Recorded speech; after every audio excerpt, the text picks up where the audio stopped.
where pirates rule the waves. These men will discover that nothing is sacred, and everyone is committed to rum, plunder, and women. Hola, ladies. This summer, Abstergo Entertainment invites you aboard for the adventure of a lifetime. So sharpen your cutlasses, shine your hooks, and sail with the devils of the Caribbean. This virtual experience is not being rated.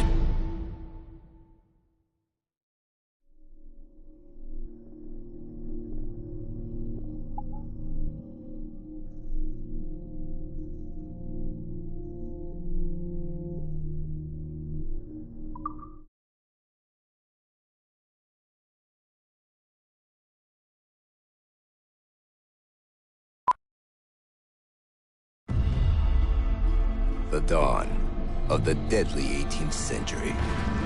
Rogues and sailors band together to live their lives by the sword. With no laws or morals, no gods, and no fear. Only betrayal, mutiny, cruelty, and debauchery. There is plunder to be found on golden beaches. Will you risk life and soul to fight the pirates of nightmares? Benjamin Hornigold, Calico Jack, Charles Bane, and Blackbeard?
We are attempting to synchronize the DDS system.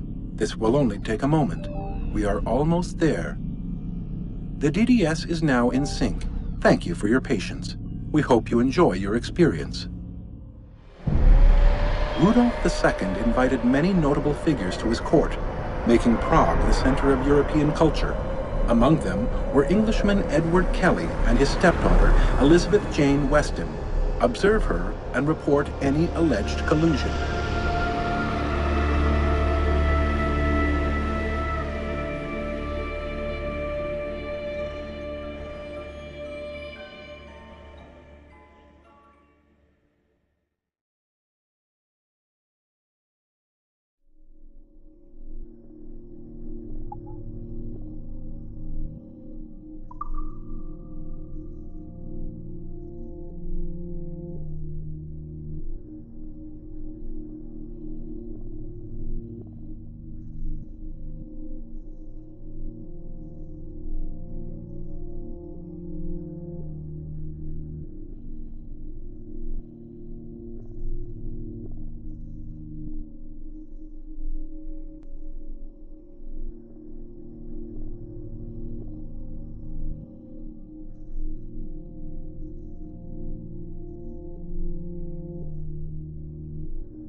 February 12, 1981. Qualitative personal interview with Subject 1 on ancestral research regarding Avalon de Grand Prix. How are you feeling?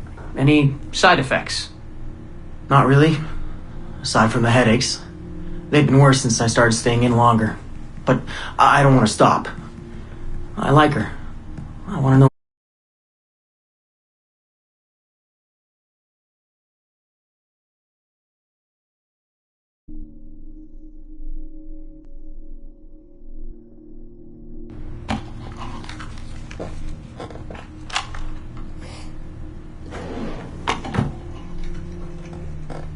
February 12, 1981. Qualitative personal interview with Subject 1 on ancestral research regarding Avalon de Grand Prix. How are you feeling? Any side effects? Not really. Aside from the headaches. They've been worse since I started staying in longer. But I don't want to stop. I like her. I want to know what she does next. What's it like? Reliving her memories. So different. The animus, I mean. The past. At first it was confusing. Distracting. Like New Orleans, the stench. I wasn't expecting all the smells. Smell is the sense most directly linked to memory. When I'm in her memories, it's like I can smell more than I usually can. In general, women have a more acute sense of smell than men do. I had wondered how that would translate. Anything else? Yeah. She's smaller than me, but it's like her body could do more. Did that surprise you? At first, yeah. The ERA people might hate me for this or whatever, but I don't usually think of girls that way. Climbing things. My mom, my sisters. The animal feeling of Aveline sinking her hidden blade into the throat of... Go on. It doesn't feel feminine. What I think of as feminine. But then at the same time it does. Her center of gravity is way lower. That was a surprise. How easy it is to land. How steady I am on her feet. Sorry. This is hard to talk about. No, it's fascinating. This is what we need. Pure experience, in your own words. Okay. Can you tell me about Gerald Blanc? What about him? He and Avalon were close, but we haven't been able to ascertain if he might be your missing ancestor. Do her memories suggest anything to you? Does this make you uncomfortable? Remember, these are her memories. You're just playing them back. It's not even acting. You're a researcher. Like you say, I haven't experienced her consummating anything. That would be... Anyway, I think maybe she was confused. Oh. Well, first of all, I don't really know for sure, okay? I mean, guys think about sex more than girls, right? That's a fact. As a researcher, what did you observe? Does it mean she's more like a guy if she thinks about... Is that why she's able to assassinate... Well, okay, here's the thing. I don't know her thoughts, but from what's in her memories, physically, the fidgeting, some hesitation, what she looked at, who she looked away from, the things she didn't say when I expected her to. If I had to guess what it meant, I would think she was thinking about sex. But I'm a guy, so I would think that, right? So what does it mean for women to act that way? It has to mean something else, right? As a subject, you're able to observe more finely than I am in review. What about unwanted attention from men? Well, I thought that would be the hardest thing to deal with. I'm not into that, for the record. Not at all. Yes, I know. But the way she dealt with it happens so often. It's like you stop noticing everything she does to avoid it. Crossing the street, eyes in the back of her head. She knew how to handle herself. When she was charming, felt kind of similar to killing. Or the build-up to killing. Can we take a break, Mr. Vidic? Of course.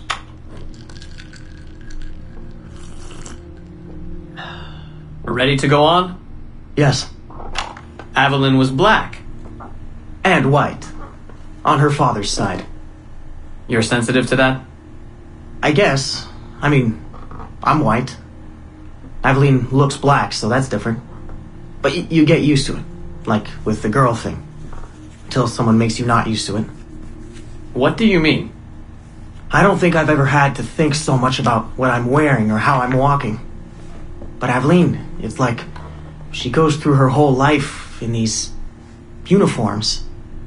People expect her to behave in a certain way. Definitely. Sometimes I worry I'll slip up and play too relaxed at the warehouse and, I don't know, blow her cover. You can't blow her cover. I know. I'm just replaying the memories. I can't change them, I know. But I see it, right? It's a risk. It's... Stressful? Yes. It's best when she goes out as an assassin. On the roofs or in the bayou. I think she was more relaxed that way. Can you imagine? You're only relaxed when you're going to kill someone. Let's stick to memories rather than imagination. What about the slaves? They're kind of just... everywhere. I mean, that sounds bad. Slavery is bad, but no one's acting like slavery's bad. It's fun when she frees slaves. Is it supposed to be fun? We're not looking for supposed to. Focus on what it is.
December 23rd, 2012. Sample Recovery Unit Team Lead Fisher Case reporting on Subject 17, Desmond Miles. The subject was deceased and unattended. Time of death was placed around 0000 hours and 7 minutes, with conditions favorable for DNA sample recovery. We had some initial concerns about interference in the vault, but given the skill and talent of this team, we were able to capture useful data. I personally retrieved the subject's backpack and extracted a number of objects of interest to undergo detailed analysis.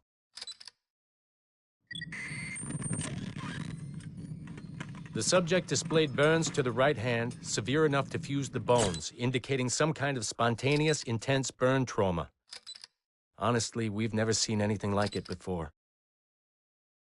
Head, neck, and torso remained in good condition. I hand-selected recovery agents to retrieve fluid samples, blood and saliva. We then commenced material extraction and were able to preserve several exemplary samples. Data analysis and sequencing is already underway, and I'm told proceeding with exceptional ease thanks to the cloud database and the work of Abstergo Sample Recovery Unit 3. The legacy of Subject 17 will continue uninhibited as Sample 17.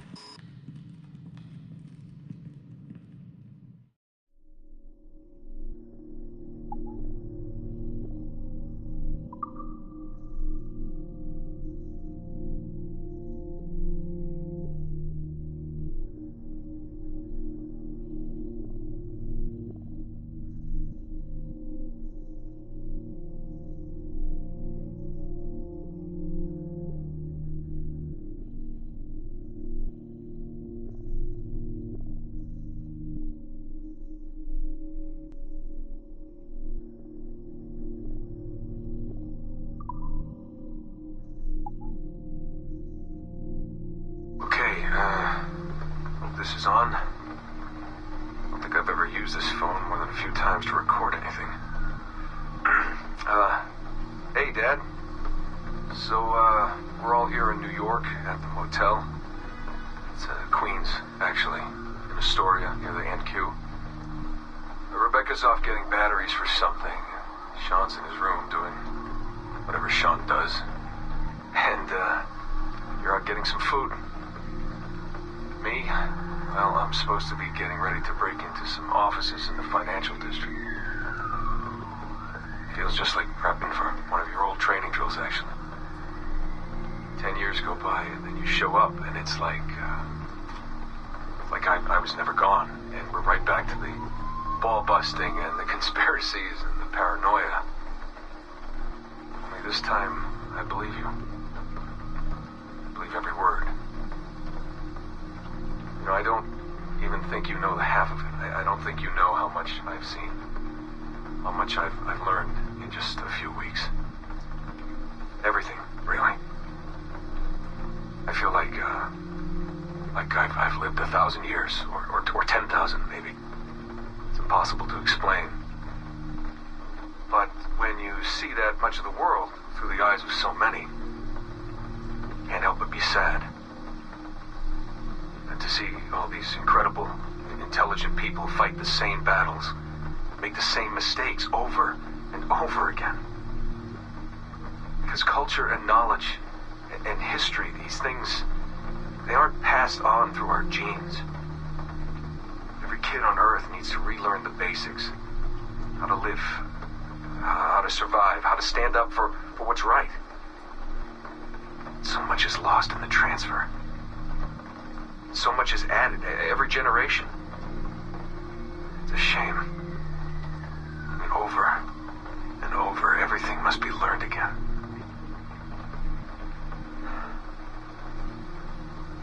I met Clay, Dad. Clay Gesmerick, in the Animus. I knew him by his Abstergo handle, Subject 16. My predecessor. And he showed me things. He passed them to me just before he died. Or got deleted or whatever. Everything he'd learned, everything he'd seen. God, how do I talk about this? So, guess you trained him. After I left, he really looked up to you, and now that I've seen through his eyes, I think I understand why. I'm glad you had him around, even if I wasn't there. The things he showed me. Unbelievable things. And I never... Shit.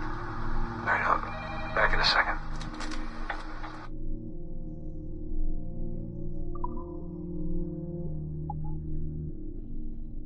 Okay, it's been a few weeks since the last recording. Sorry about that. Of course, I guess it's just a few seconds for you. I'll leap down the playlist. Anyway, I was talking about Clay. Gesmerick, Subject 16. So, when I fell into a coma back in Italy and woke up in the Animus Black Room, it was, so calming. It felt like I had woken up into a dream. Haze. A dream where none of this mess had ever happened. Felt like I should just be getting ready for another day of pouring drinks at bad weather and another day of complaining about being between girlfriends and wondering what the hell to do with myself. But when I saw Clay just sitting there, it started to come back, piece by piece. And when he told me about Lucy,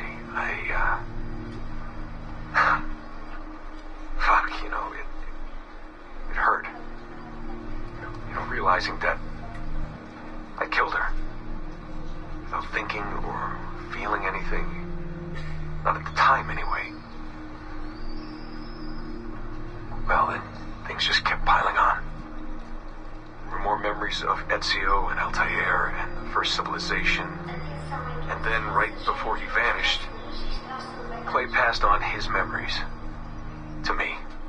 He showed me everything he had seen and lived through, and it was brief, but overwhelming.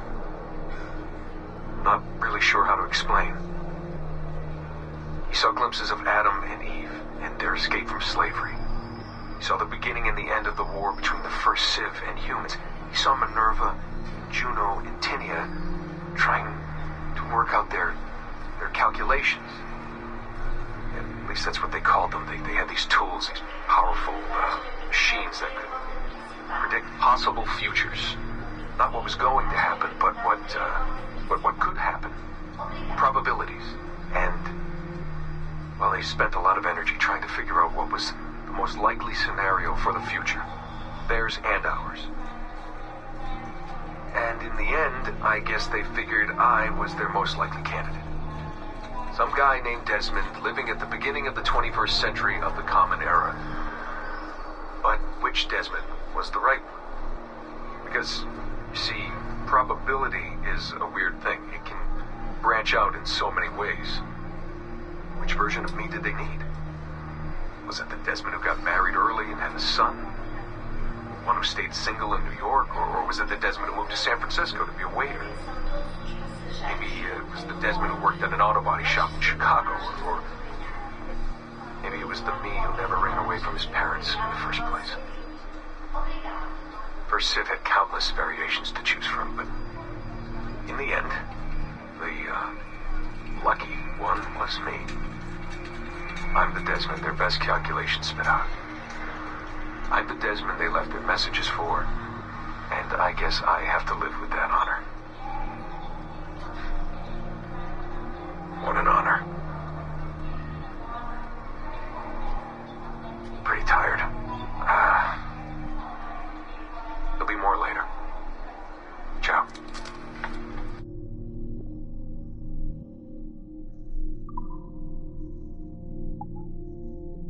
Hey, Dad. It's funny. I have this memory of you, one I keep coming back to. I always think about it when I'm working or just before going to bed, because it sort of calms me, I guess. I was 14, I think, and you were trying to teach me how to walk with a light step. Remember that? How to be mindful of how much noise I made when I moved around. Simple stuff. Stuff I understand now, but back then, gotta tell you, I thought you were just being an asshole. You told me you were gonna go up to your room and sit with your back to the door and read a book. And you wanted me to wait at least 15 minutes and then sneak up there and tap you on the shoulder without you knowing. I even remember the book you were reading at the time, the one by Captain Johnson. And you warned me that if you caught me, we'd have to start all over. Then you went upstairs. And I waited. I waited, and I waited, and I waited. I waited 4 hours before deciding to go up. And even then, it took me 20 minutes to get to the foot of the stairs. And another 30 to get up them. And then 10 to get down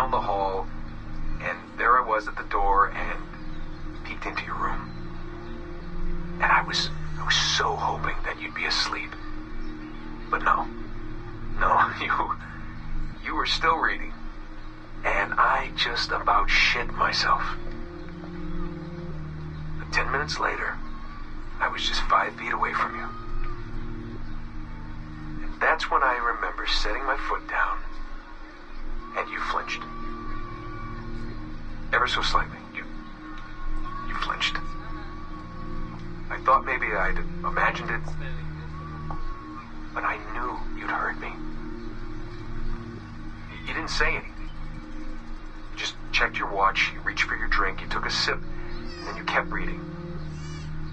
But I knew I'd failed. You didn't say anything. I didn't understand why. Then I lunged and tapped you on the shoulder, and you turned around, and oh, fantastic, you said, and you scooped me up, and you gave me a big hug, and I didn't say anything. But Dad, I was so pissed off. I wanted to scream at you. I failed, and you knew it, but you said nothing. And I stayed mad for weeks. I thought you were patronizing me. I thought maybe you decided right there that I was never going to be the man you wanted me to be.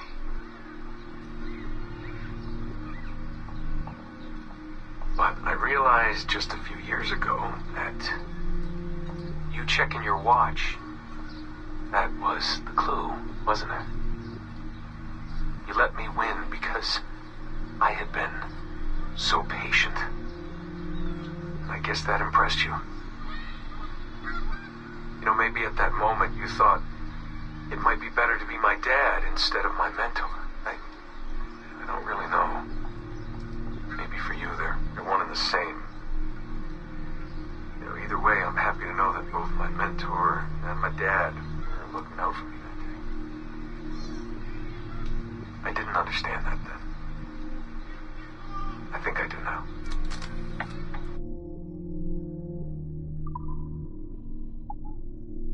So, this will be a short one, Dad. Something to remember me by if things go south. If I don't make it out of the temple today. I've tried to be optimistic about all this, but I just can't. I think spending all this time at Connor's memories has made me anxious. I mean, his story is so painful in so many ways. Still, he never lost hope. Even when his faith in others eroded. I can only believe that what we are doing is the right thing, and that I can stop this disaster. I know this. I mean, the technology is there, waiting for us to use it. I'm the final piece of the puzzle. Something in my genes, or my memories. Some final piece of code to switch the whole thing on. That's why I'm here. That's why they brought me here. Only, I don't know what I'll have to give up in return. My sanity, my life, it's impossible to say. I do know this. Our battle with the Templars will not be over. And whatever's inside that temple is not an ending.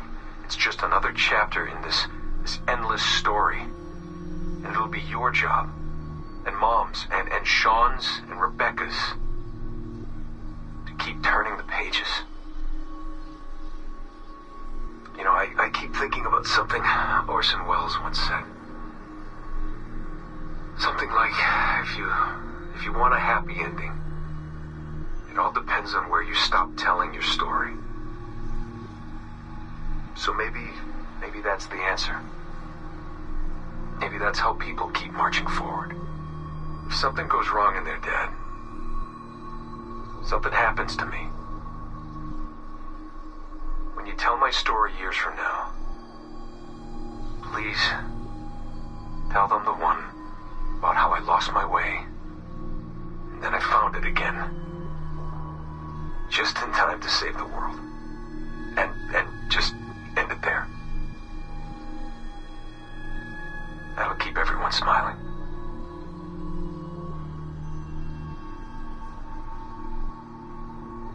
Goodbye, Dad.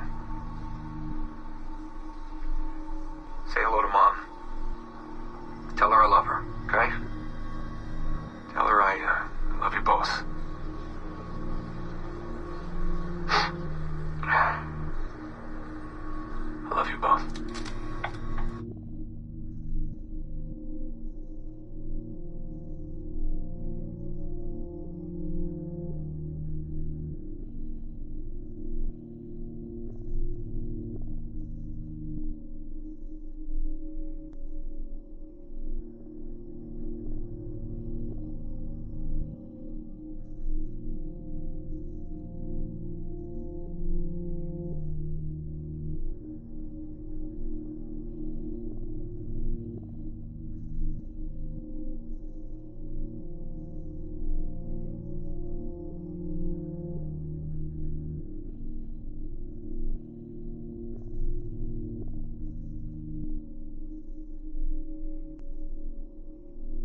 timestamp August 16th, 2013.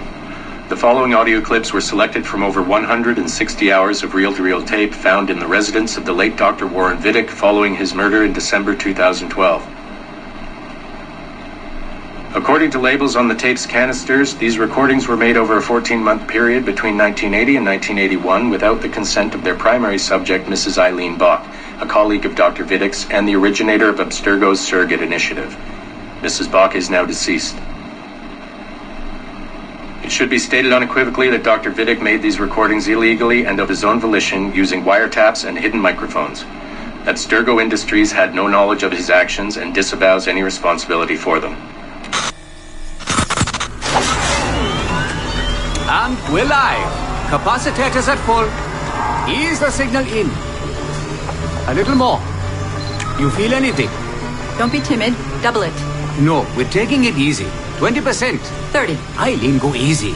We're 6 past yesterday. And boost the inputs. Too risky. Not if we split the I/O signals. 25%. Ease up. Oh, okay. There. I see something. What is it? Mein Gott. I hear talking. You're okay? Ja, ich höre Stimmen. It's German. Mein Name ist Miriam Kurz. I see a light. It's cold. Ich werde nichts sagen. There's a man with me. Mehr werde ich nicht sagen. Keep an eye on our vitals. Mein Name ist Miriam Kurz und ich bin eine Navajo. Des Hitlers Zwang, der macht uns klein. Noch liegen wir in Ketten. Doch einmal werden wir wieder frei. Wir werden die Ketten schon brechen. Eileen? Denn unsere Fäuste, die sind hart, ja. Und die Messer sitzen lose. Für die Freiheit der Jugend kämpfen Navajos. Switch off. Powering down. Kämpft Navajos. Get her out of there. Oxygen. From the valve. No. No, Satish, I'm fine, really. Quit the heroics. Just breathe. Better? Yes. Yes, thank you. Did we get something? It'll take a while to pass. What did you see? It wasn't just seeing. It was feeling. Being. I was scared. You were shouting in German? I think I was in Germany. I was in Germany, Satish.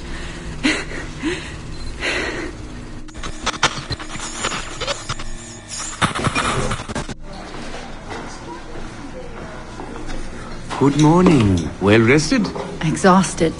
Yesterday was an incredible find. Seems so.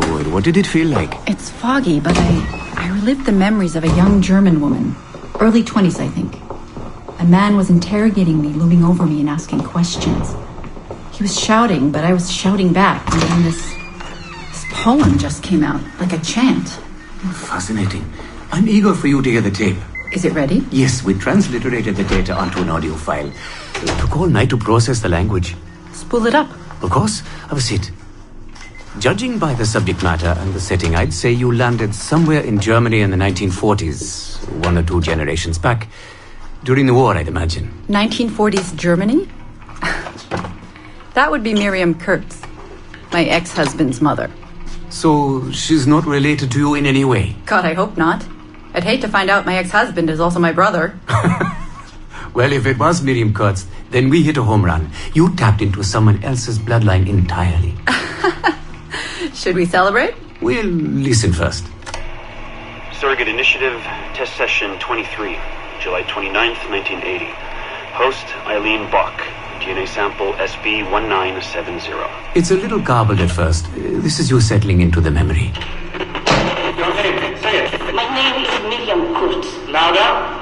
My name is Miriam Kurtz, and I am Navajo. Where did you last see the artifact?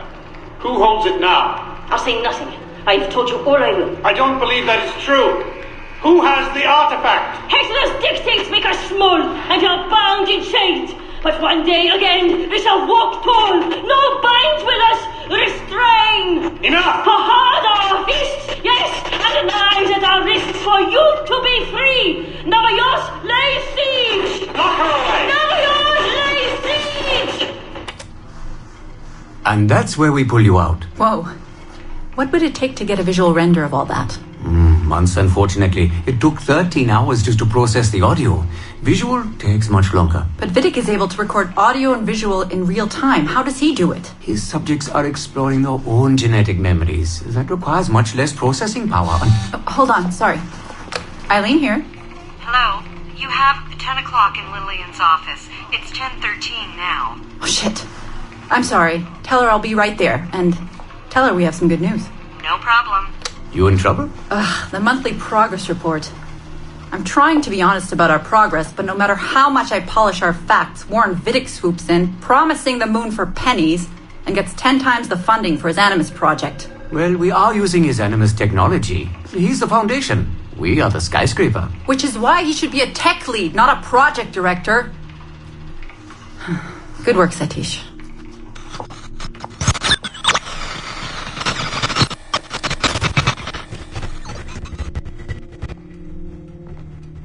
It's incredible footage, really. Clear and vivid. And the subject was synced for a full 62 minutes. Came out speaking French after his last session. Passably fluent. And with full recall of everything he'd gone through. Sorry I'm late. I was reviewing some data. It's fine. Warren was just telling me about his first subject, Mr. No names. Call him Subject 1. Confidentiality. And how about you, Eileen? What's your good news? Well, we did it. We synced with an unembedded memory outside the bloodline. That's a first. Really? Satish was able to process the audio today. A short clip. You can hear it for yourself. Only audio? No real-time memory feeds like Vidic has? Well, that's the difficulty with surrogate genetic memory data. Because I'm viewing memories not embedded in my own DNA, we can't rely on my cognitive faculties to help me process the signal. All we can do is record the raw data and transliterate it later. Hold on. You're running this experiment on yourself? I am. It's going well. I don't like the sound of that. Look, the sample I'm using, the DNA comes from my own son. It's safer this way. Ah, good thinking. 50% of my son's DNA is also mine, which reduces the danger by a huge margin.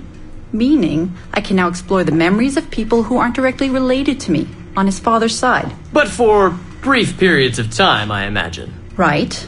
Just a minute or two so far, but we're getting there. Come by the lab and listen for yourself. I will, when I have a moment. Unfortunately, work beckons. Ladies?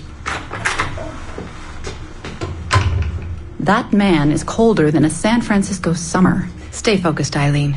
You both have important work to do. Obviously. But my work requires his Animus technology. I feel a little caged in. That's collaboration, Eileen. It's how science works. I shouldn't have to remind you. I know. I'm just tired. Stop by and see us today. We have a lot to share. If not today, then this week sometime. Thank you.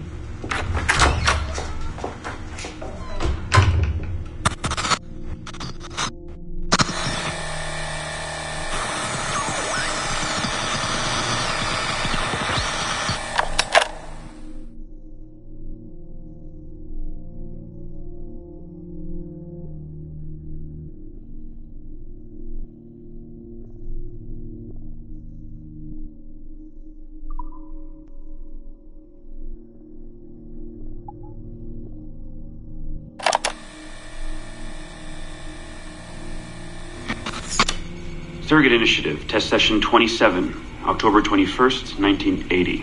Host Eileen Bach, DNA sample SB1970. Miriam, my dear girl, there is no good reason for you to be here. But your intransigence requires that I detain you until you give me information I can act upon. The location of the artifact, perhaps, or the whereabouts of your leader, Bartle Shing. Just a little something to give Minister Goebbels some encouragement that we are on the right track. How about a nice hug? He looks so sad in all his photographs. Yes, he does, doesn't he? Perhaps you could pay him a visit yourself. He likes beautiful women. Actresses, musicians. Pirates? That's right, pirates. Pirates of the Edelweiss. Isn't that what you kids call yourselves? It's very amusing. And illegal, of course. Breaking Hitler's laws is half the fun. Oh, I imagine so. I imagine you were having a wonderful time just before we captured you and your insurgent friends. And that's the end of it. Damn it. Why can't we sustain the signal for more than just a few minutes? I need to relax. That's not the issue. This is dangerous work. These memories aren't in your bloodline. That's why it's not holding. There's got to be a solution. Any idea what they mean by the artifact? I've heard it a few times now. Not sure. I don't think Miriam knew either. Not much comes into her mind when she asks about it. But she's protecting the other members of her group, the Edelweiss Pirates or something? Yeah. Bartol Schink. Have we looked him up? No, we can. We should. Put your intern on it. Right. High priority. Yeah. This isn't getting any easier. Jesus.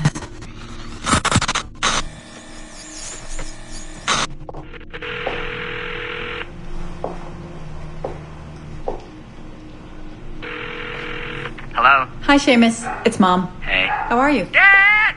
It's Mom! Hello, Eileen. Hi, Carl. How's Seamus? Great. We were out shopping for school clothes. Yeah. The summer just sped by. They all do. I never seem to notice. No windows in the office. Right. Trapped in the lab. So, did you need to talk? Yes, sorry. I was curious about your mother, actually. Oh. Okay. How much did she talk about the war when you were growing up? Not often. Bits and pieces. Why? I was doing some research last week about World War II, and something came up about the Edelweiss Pirates, or the Navajos, and your mother's name popped up. Really? That's an odd coincidence. Does any of that ring a bell? Yeah. Mom ran with that group while the war was on. There were a group of kids who wanted to avoid the Hitler Youth programs, but in later years they escalated their activities to, bigger ideas like vandalism and sabotage. But why Navajos and pirates? Just some of the names they used. Navajos, Edelweiss Pirates, you know, kids. There were little pins, little white flowers. I may still have hers. That's interesting. And this is for work? Researching my mother? Not exactly, but... Sorry, I can't talk about it. Right. You never could. Hey, don't. I didn't mean to be flippant. No. Don't mind me. All for the greater good. I like to think so.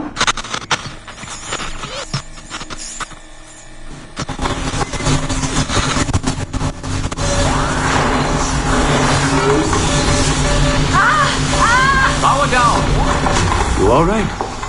Damn it! 5 months of this bullshit! We're floundering. Take it easy, Eileen. You're just stressed. I am not stressed. I'm frustrated. I'd like to go again this afternoon. No. There is no reason to rush this. We're hardly rushing. We're running into the same wall over and over again. Why can't we push through? Why can't you keep me in the Animus longer than 2 minutes? Because surrogate genetic memory data is fragile. The EEG is exploding and your brain is doing too much work. The longer you stay in, the more damage it does. It's even possible that... Possible that... It's possible the memories we're digging into could eventually overwrite your own. Like information on a tape drive. There's just not enough space in your head to do both. Here I come to save the day! Good afternoon, all. Did you invite him? No. But you did. Remember? That was months ago, Warren. What do you need? I wanted to stop by. Check on your progress. Well, apparently it's still too dangerous to keep me under for more than a few minutes. I always suspected that would be your biggest hurdle. The genetic memory sequencing is the easy part, if time-consuming. But the replay, that's something else. Yes? Let's think this through. My subjects are diving into their own genetic memories, so the information is already encoded in their heads. Which means the Animus has less work to do. Less computing, less parsing. Right. So to get your surrogate data working, to let people experience foreign memories, it'll take a hell of a lot more processing power than anyone has. Even Abstergo Industries. Ideally, we'd like to build an external processor that mirrors as many brain functions as possible. Something to handle the calculations. But the cost and upkeep of that would be... astronomical. Let me see what I can do. I have some sway with Lillian. We won't build Rome in a day, but if we focus on the pretty buildings first, maybe we'll achieve something. Thank you, Warren. Till next, folks.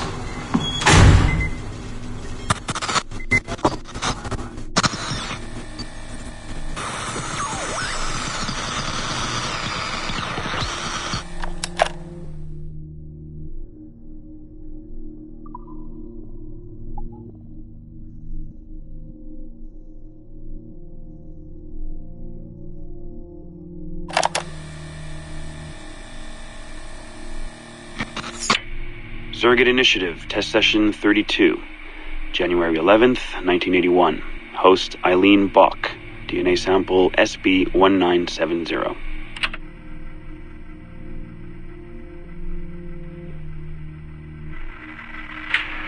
Miriam? Miriam, is that you? Are you in here? Bartle! Oh, thank God you're safe. You've been very sick. Bartle, how did they find you? Oh, Jesus, what would they do to you? Has they hurt you? That's all. I told them nothing.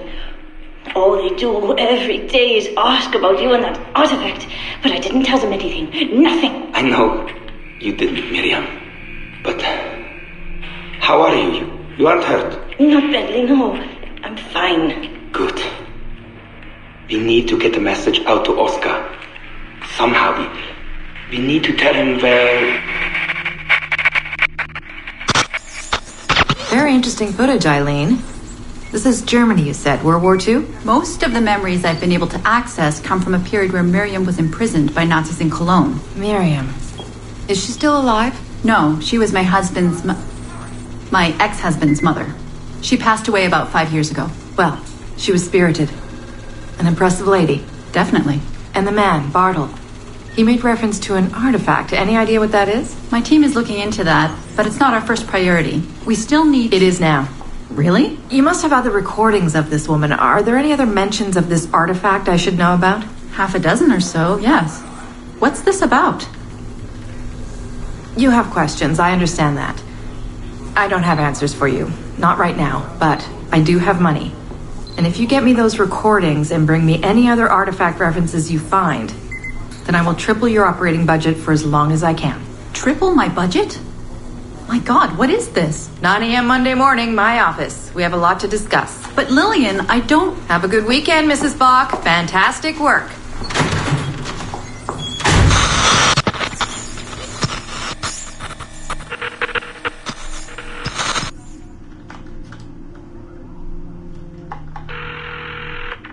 Hello, this is Carl. Hi, it's Eileen. Hey, how are you? Good. Busy. Cold. The winter's been terrible. Seamus won't like that. The weather's been mild out here. Well, he's only coming for a month. He'll live. And I'll be so busy he won't have to worry about his mother bothering him. Still working 12-hour days. I should move a bed into my lab. Look, if you're too busy, Seamus can stay with me. No. I want to see him. We'll have fun. You're not too busy to be a mom and a genius. Of course not. His flight lands at 8:15 p.m. tomorrow night. You'll be there? Of course. 8:15 p.m. Let him know you'll be there. Thanks, Carl. I need to run. I'm sorry. Take care. You too.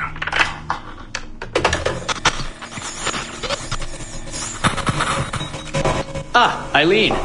Didn't see you come in. I'm not interrupting? No, it's fine. The subject is unconscious. He's traipsing around 18th century New Orleans right now, in the memories of a woman. That must feel odd. How long has he been under? 83 minutes. Whoa. It's average. What can I do for you? I just wanted to thank you for sending Lillian to see me. She came away very impressed. There. You see, all these bureaucrats need is a little glimpse of our secrets every so often. They like to feel like they're still in charge. Lillian is most definitely in charge. She just tripled my budget. Tripled?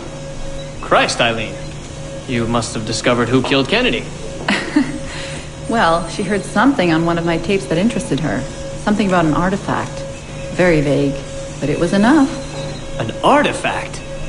What sort of artifact? Jesus, get him out of there! Get him out! Oh my God. It'll kill him! He's not decoupled! He's having a fucking seizure! Power down! Now! Heart rate 170! Power down! Now!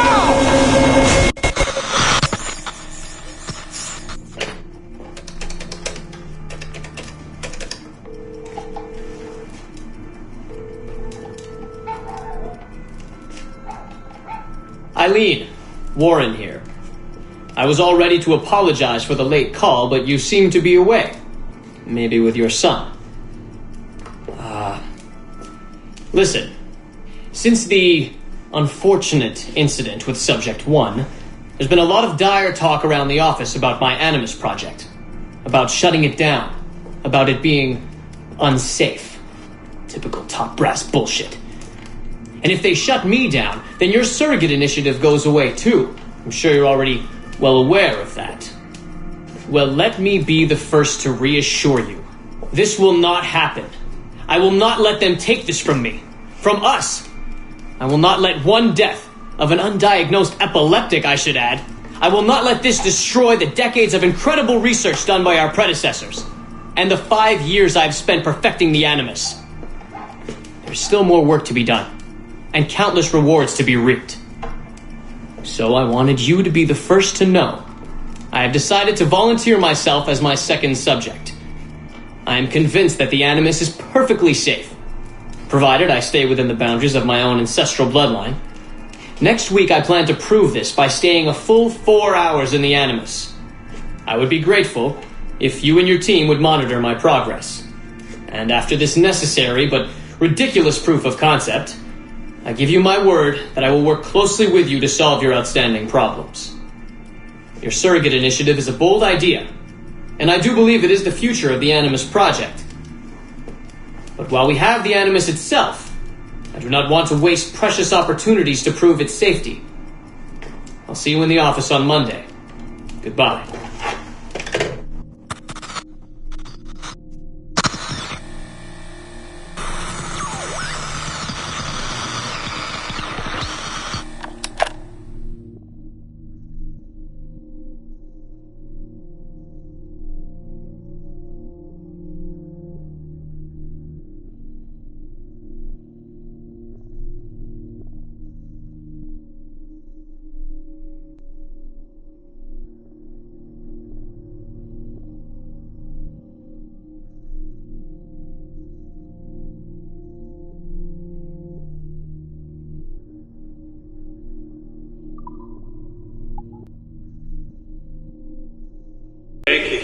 Who made you take it? I took it of my own free will, with no constraint. I prefer a man's strength to a woman's. You made an oath, Jeanne. You swore to never again dress as a man. I never meant to swear that I would not resume the practice. Why have you done so? Because it is more lawful and suitable for me to return to the practice of wearing a man's dress, being always among men, than to have a woman's dress. I have resumed it because a promise made to me has not been. How is he? Our three, doing well. Are we still in 18th century Hungary? No. His connection is so stable, he's jumped between a few ancestors today. We're in 15th century France now. Turns out he's related to one of Joan of Arc's executioners. Surprise. Eileen, yesterday Vidic asked me to help him work out some of the bugs in his audiovisual renderer, and I told him... No. Come on, Satish, not you. It wouldn't be permanent. A few months at most. Months? That will kill every ounce of momentum we have. It won't, I promise. Honestly, I think this could help us. If I can get a look at what these people are doing, we could... Come on. He's trying to pull you over to his side. Don't you see that? He's luring you with quick victory and prestige. That's not what this is about, honestly. I need to get back to work. Eileen, I'm sorry. Do what you must. I'll survive.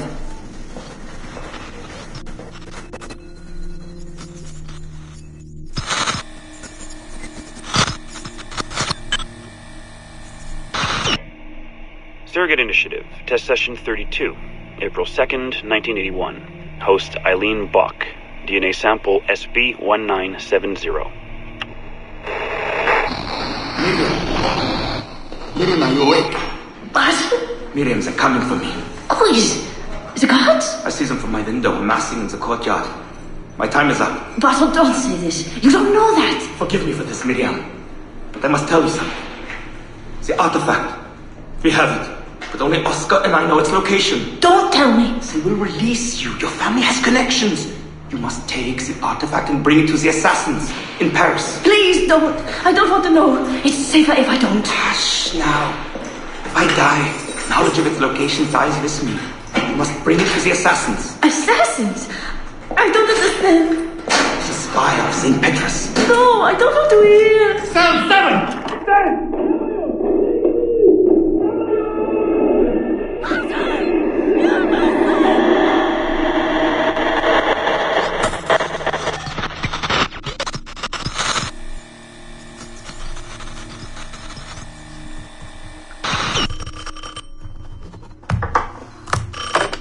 Hello? Eileen, hi. It's Carl. Carl, I know it's you. Sorry, you just sound exhausted.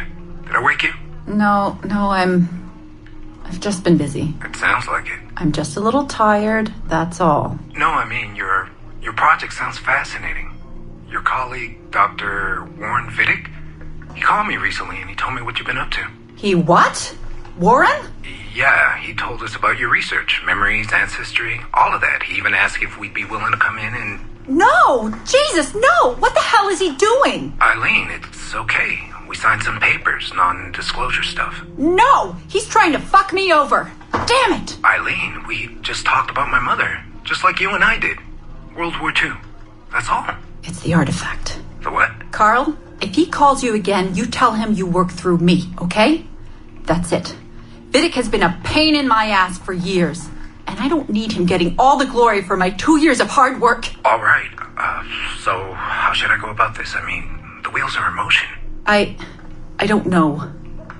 Just go through me if he contacts you again. Please? All right. You'll do that? Of course. Yes. Thank you, Carl. I'm sorry I was short with you. I've just been exhausted. That's all. It's all right, hon. Just take care of yourself.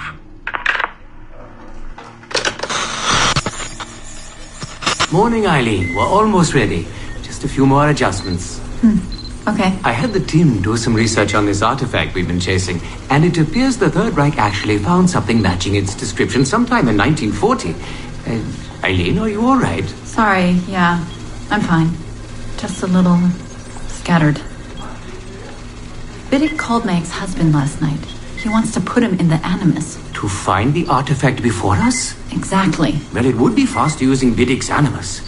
And maybe that would get us back to our original work. Satish, if we let that happen, then all our money dries up. Lillian is paying for us to find the artifact, not improve our methods. Do you understand? Right, of course. I'm sorry. Let's just burn those bridges when we cross them. Are we ready? Yes, just a few more adjustments and you're in. I made a small change to the genetic input modulator. I'm hoping that buys us a few more minutes. Even a few seconds would be nice. I'm ready. All right. Settle in.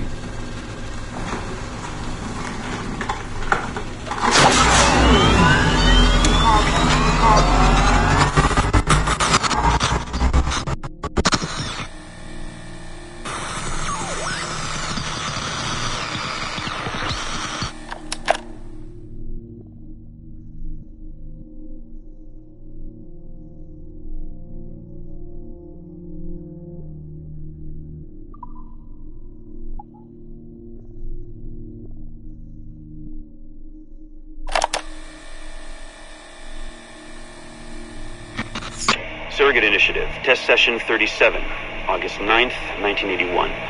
Host Eileen Bach, DNA sample SB1970. Open! Good morning, Miss Kurtz. You look well, considering the circumstances. Are you rested? Have you eaten? Your friends are dead, Miriam. Bartel Schink and all his navios, his Edelweiss pirates. Executed for 5 counts of murder. Without a trial. You must be proud. There was no need! They were scum! All of them! You hear me? All of you are scum! Scum! Scum! I see it so clearly now. He didn't break, did they? You have nothing. Quiet, girl! You don't have the artifact. If you did, you wouldn't be talking to me at all. Never use Lacey! I said Never use Lacey! Never use Lacey!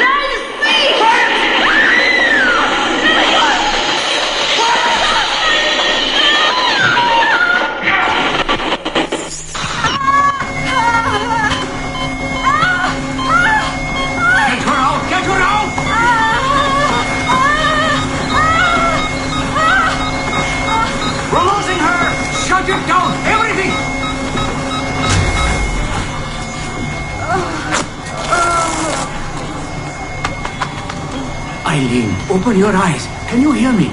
Eileen! Eileen! Power's off! Get the position in here! Step aside, son! Eileen, talk to me. Can you open your eyes?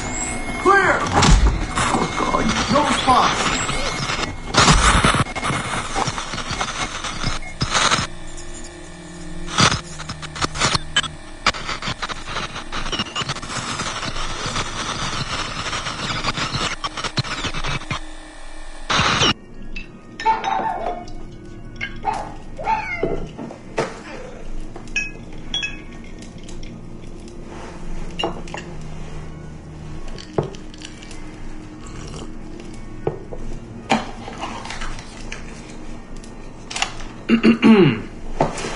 All right.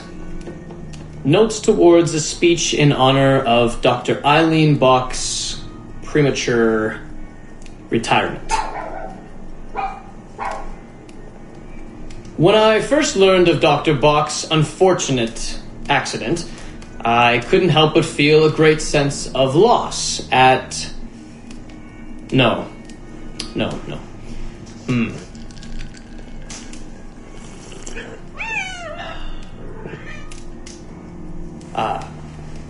Dr. Eileen Bach has and always will be a friend and colleague. When I first learned of her unfortunate accident, I was shocked, of course. To see any friend injured in such a way is deeply upsetting.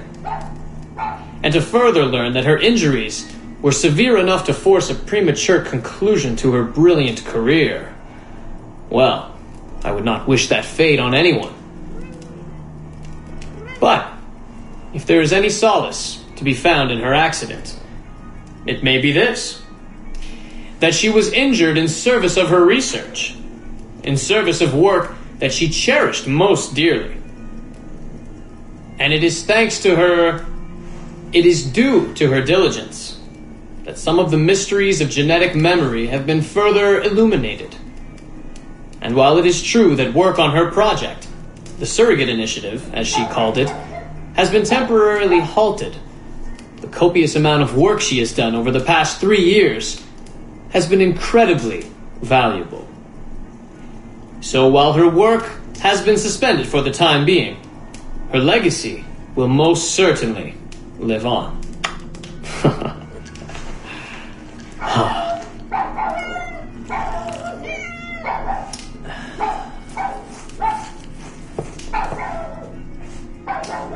Quiet, Joan! Quiet!